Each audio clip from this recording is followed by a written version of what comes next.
Hello. So over Christmas, hopefully anyway, when I get a bit more time, and I've got some holidays to take, I'm going to be making myself another power supply. So I've over the last year or so, last 2 years, I've been gathering some parts, some components and things. So I'm going to be making a power supply. So I've got a transformer here. This is it. This is 45 amps, or rated for 45 amps anyway. At I think it's 18 volts. I think 18 volts. It could be 16 volts. 18 volts, I believe. So this is possibly the one I'm going to be using. Although I do have a few other transformers here, which I might use instead. So that's a cube transformer. So I've got this one as well. I've got a couple of these. This one I bought brand new, but I've got a couple of used ones as well. So this is a little bit less current. I think this is 40 amps. This one. Not sure the voltage, but it's about 18 volts or so. Let's have a look. Can't quite make it out. I think it's 18 volts or so. And this would be good for a 40 amp power supply. So we've got the transformer sorted. I've got a case, so I've got something to build it into. I've got quite a lot of capacitors here, single capacitors and things. This is one. It's quite large, like a piece of drain pipe. This is made by, I don't know if we can see it there. Got the light of the camera on it. It's made by General Electric. It's 100,000 microfarad. So really big, as you can see. As opposed to something like this, which is 100 microfarads. So yeah, we got most things sorted. I've got plenty of transistors. I've got the transistors ready for it as well. 2N30. These are 2N3055s. So I've got the case. I've got some nice analog volt and amp meters. So it's going to be a soft start, over current, over voltage, thermal shutdown. You know, trying to go and make a real nice one. So I thought this video we'd have a little bit of a look at a power supply and what's involved with a power supply.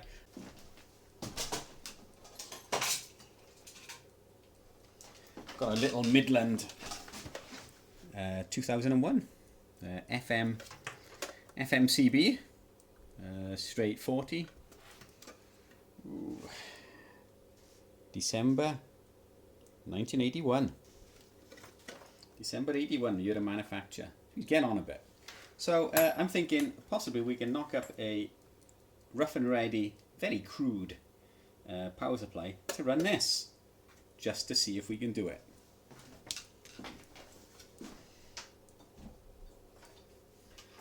So what I've got here is a 5 amp transformer.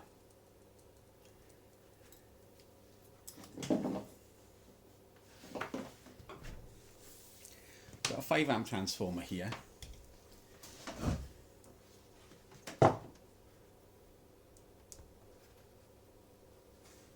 These are really on there.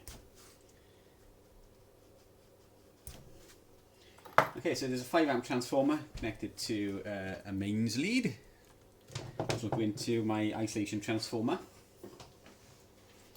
We're going to need a we're going to need something to convert the AC to DC. So we'll use a bridge rectifier, which is the reason for this one. I've soldered some leads on, which will become apparent when we start. So get bridge rectifiers in all different types. This is 35 amp. This one is 25, I think it is, 25 amp. That's another 35 amp. This one is 35 amps as well. This one's 25, so this is a 25 amp. So these are reasonably cheap, these bridge rectifiers. And I've drawn what's inside a bridge rectifier. It's basically a series of 4 diodes. So this is what we're going to have. That's our transformer. It's a step down transformer, so the mains comes in here and the output is out here. So this is the output. This is the input to the mains. I've taped off the connections to the mains. You'll see it's quite dangerous. Here in the UK it's 230 volts. It used to be 240, but it's 230 volts average, but it can swing anywhere from around about 216 volts to about 253 volts RMS, and a peak of 354 volts or so. So okay, certainly don't want to go sticking your tongue across there. And if you do follow any of this, I really wish you wouldn't, but if you do follow any of this, then you're doing so at your own risk. So obviously mains voltages are quite dangerous. So this is what we're going to be building so far. We're then going to be using a 7812, a positive voltage regulator. These are quite cheap. I like using these. This particular version gives, or should run, at 2 amps. So this should run our little Midland. I put a Midland on a power supply earlier on and checked the current draw, and it's about 1.5 amps to run the Midland at the 3.5 watts which it puts out. So this has got a 2 amp rating, so it should run it. So first off then we're going to need some power. So we've got the transformer. I shall plug it in. There we go. Remove the... I got the camera on a gimbal. Let me see if we can focus. There we go. So, just as it is, we've got mains coming in and we've got voltage coming out. And I think this is about 16 volts. So we shall see what it looks like.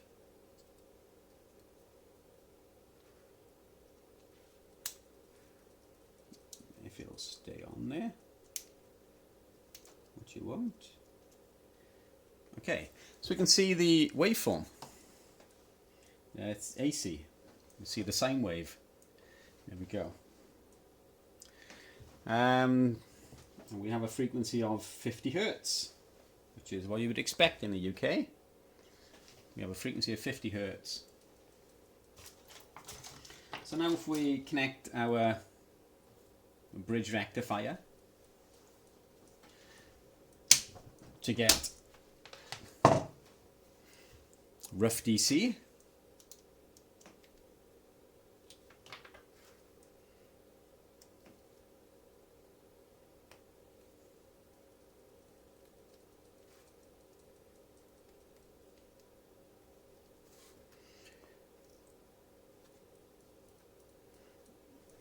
do it the other way around so I can have the positive at the front. Okay, one thing about a bridge rectifier, if you look at it, you can see a chamfer on this side. That denotes positive. So you have positive, negative, that's the DC coming out, rough DC, AC going in. They're normally marked as well. There you go. So positive, can't see it too well on that one. There you go. Let me focus. There we go. Okay, so positive AC, and it works opposite. So positive, negative. You can see the AC on this pin, AC on this pin. So AC, AC, positive, negative. On this one, it's got a chamfer to show it's positive. So the positive comes out here, negative, AC, AC. So let's connect this one up now then.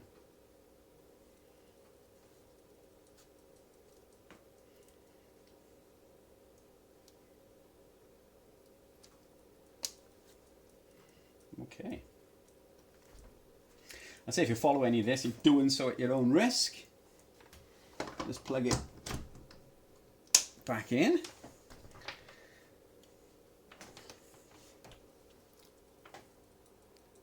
Focus again onto the scope. So the AC, there we are, if we can get it. So the AC we see here, there's the AC waveform. So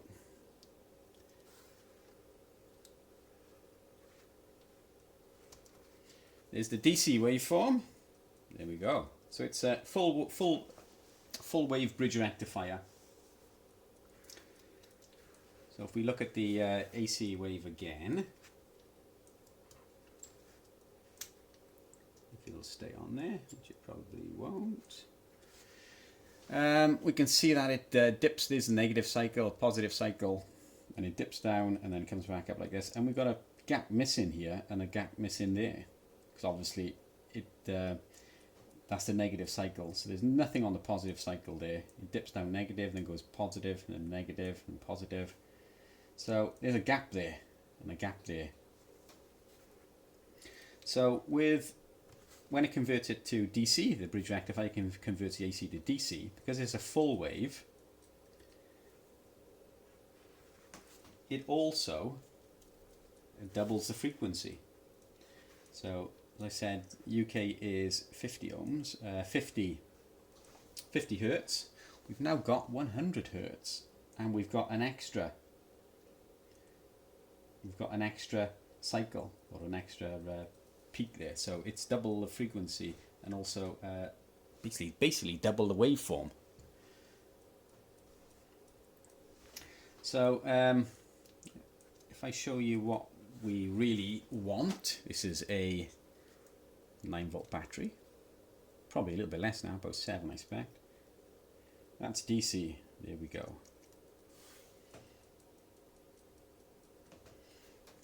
That's DC, that's what we're looking for. We're looking for from the center line here,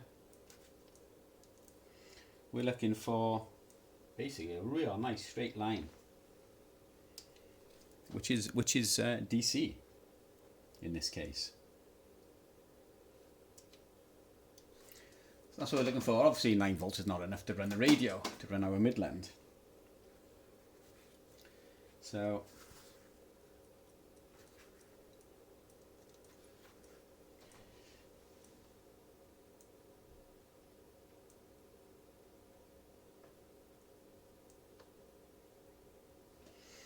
there's our waveform. So we need some way now to smooth it out.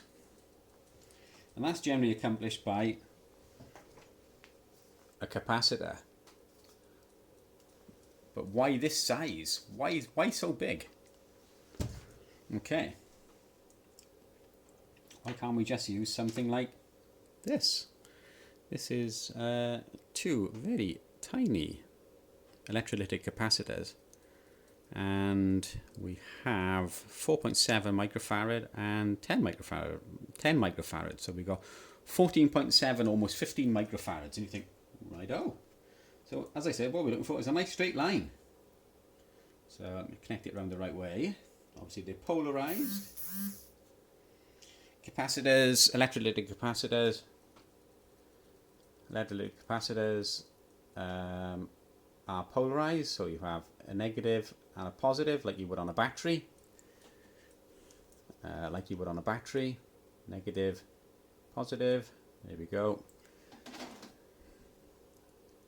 the same on electrolytic capacitors. So this capacitor has to be connected round the right way. Otherwise it's going to explode. So negative, positive. So we connect it up. Oh, there we go. We've got DC. It's almost the same as looking at our battery. Unplug the capacitor. Let me see if I can move the camera down a bit. Unplug our capacitor and we go back to our Ripley waveform. Connect the capacitor back up. Yeah, lovely. That looks just like a battery. Connect the battery back up and you can have a look.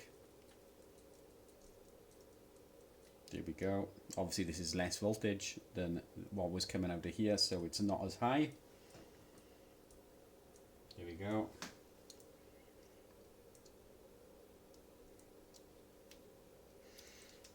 Okay, so we're getting closer to what we want.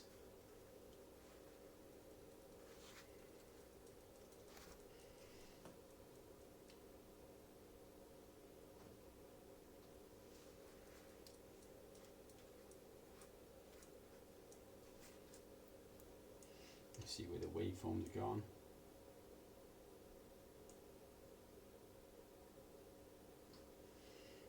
Okay. So we connect up the capacitor again and we get a nice steady waveform.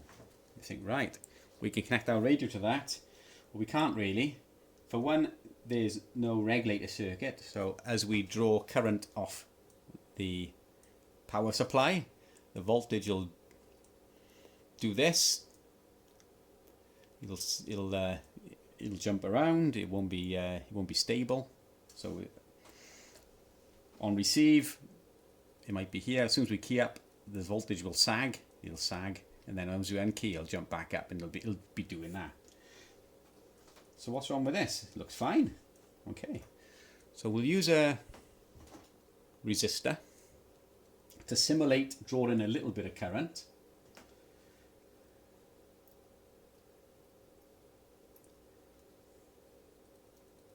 Oh no, we've got some ripple.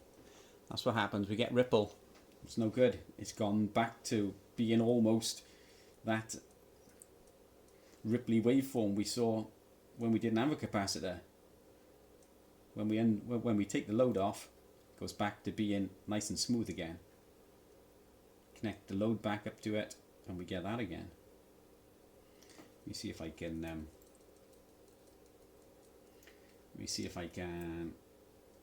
Steady this up a bit. There we go. So we put a load across it and it does that. We take the load off and we go back to a nice steady, what looks like DC. Connect the load. What's happening is the capacitor can't supply that missing bit of current basically. So we try a bigger one. So this one is 100 microfarads, so you think, yeah, that should do it.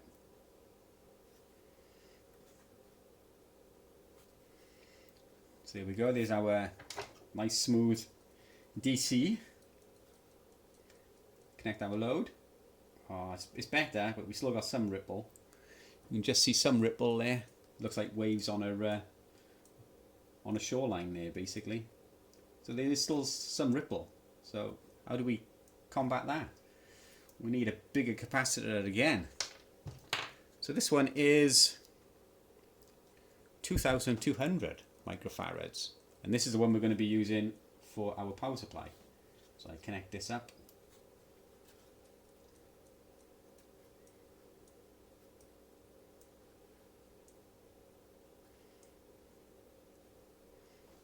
There we go.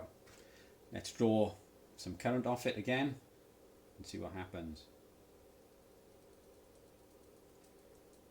That's nice. If you look closely, you can just see it wavering just a little bit. It's not doing that, but the voltage is dropping just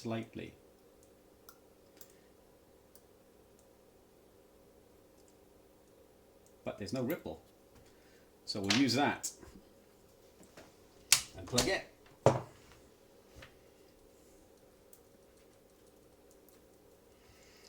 Bleed the capacitor. Okay. So all we need now is our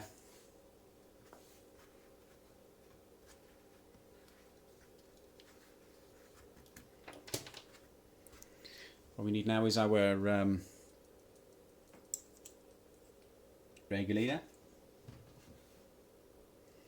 It has to be bolted to a heatsink because it's going to get quite hot. Ideally you would have a mica washer or some sort of insulator between this and the heatsink if the heatsink was bolted to a chassis. In our case it's not, so we're not going to need one. Bend the legs out of it. If you look at the regulator, as you look at it face on like this, that pin is input, center pin is negative, this pin is output. So you put your 18 or your 20 volts or whatever it is AC in this side, and you get 12 volts out of this side. All good so far. So let's get our capacitor.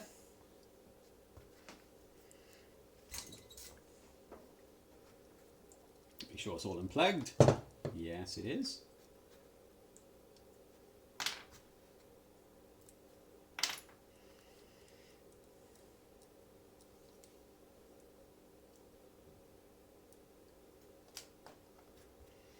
So we're going to need to solder this up.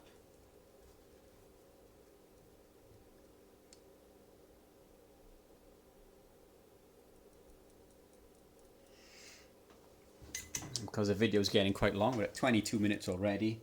I'll do this off screen, but I'll show it when when it's finished.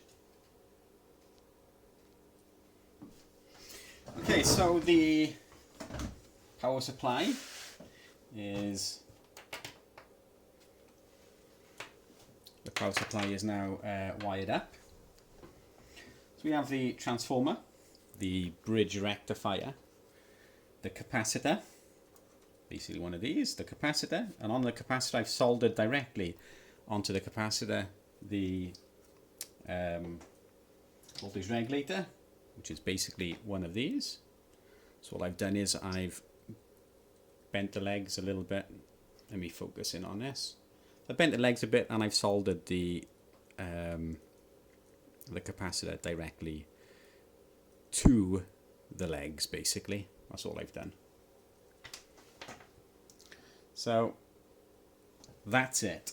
There should be some capacitors across the legs on the regulator to stop it from oscillating and doing weird and wonderful things that I shouldn't be doing. Those are very small. They're roughly 220 nanofarads or so, but I don't have those on here at the moment. It should still function okay. So that's basically all it is. Transformer, bridge rectifier which converts the AC to DC, the capacitor then which smooths the waveform to make it more DC. We then got the regulator then which keeps it stable. It stops the voltage basically from sagging and moving around. And we should have 12 volts, give or take. So we shall check that now. This is the positive, this is the negative, and we have 12.2 volts, roughly. 12.2 volts. So let's see what it looks like on the oscilloscope.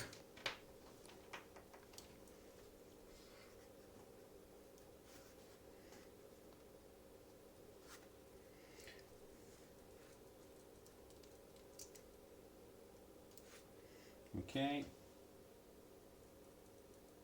looks nice. There we go. Let me adjust it up a bit.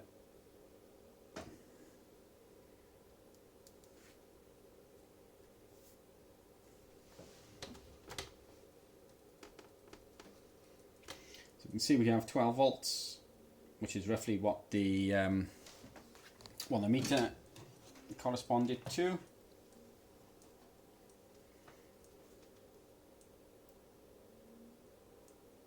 .2 says 12 on there.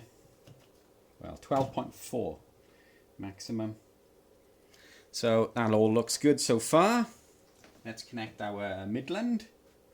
Let me just shut it down a minute so I can move it.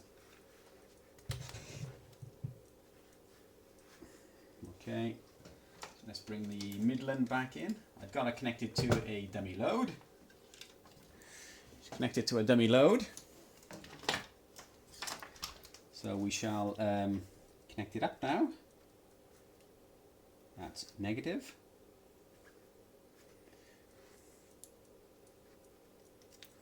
Let me turn the radio off. That is positive. And we'll also connect up the scope. Everything looks okay.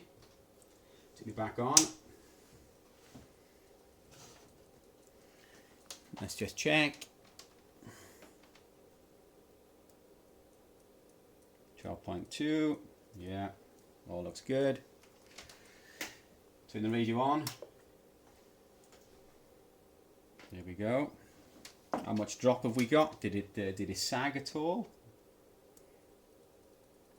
12.12. Let me see if I can get this connected in there.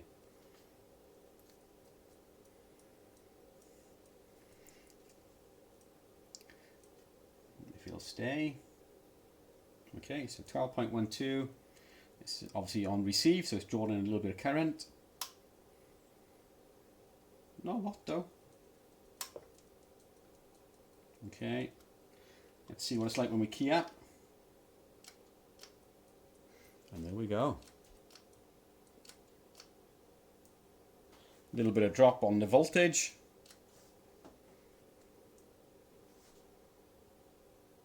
Some of the connections on my, this is only just slid in.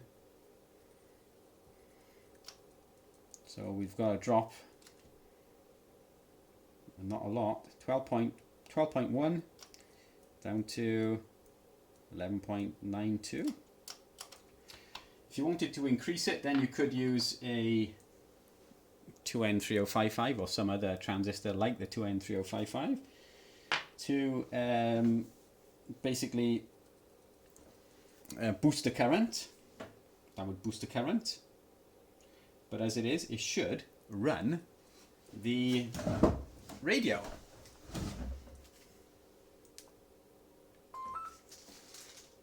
So with that, we shall connect up the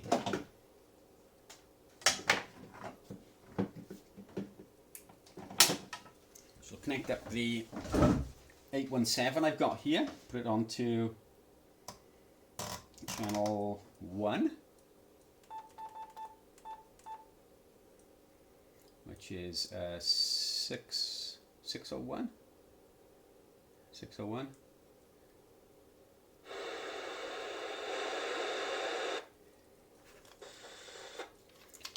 Hello.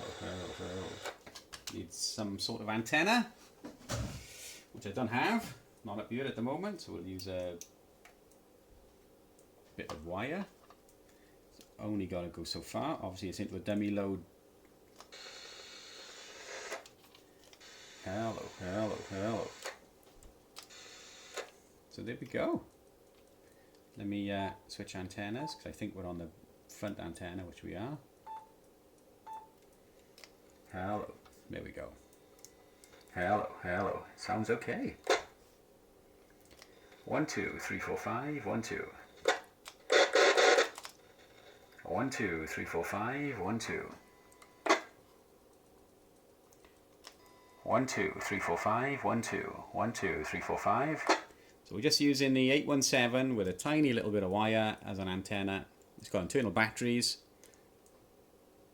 And we're on 27601.2. We're keying up on the Midland. 1 2, and it sounds quite nice. 1 2 3 4 1 2 3 4. We'll turn that off. Let's see if the regulator is getting hot.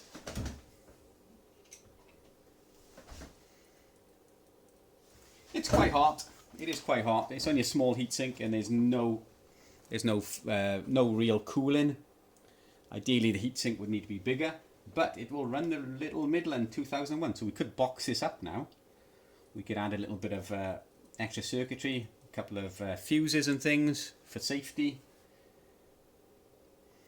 Put it in a nice little box, spray it up if you wanted to, put some terminals on the front, but it would run your Midland.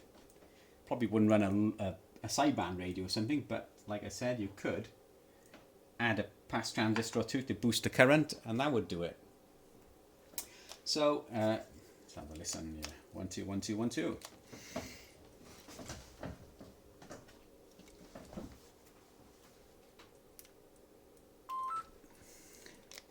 So, thanks for watching yet another video. Thank you. So there we go. Like I said, of course, if you do follow this at all, you're doing so at your own risk, because obviously mains voltages are involved, and that is down to yourself. If you want to copy this, then that is down to you. But it's a very simple power supply.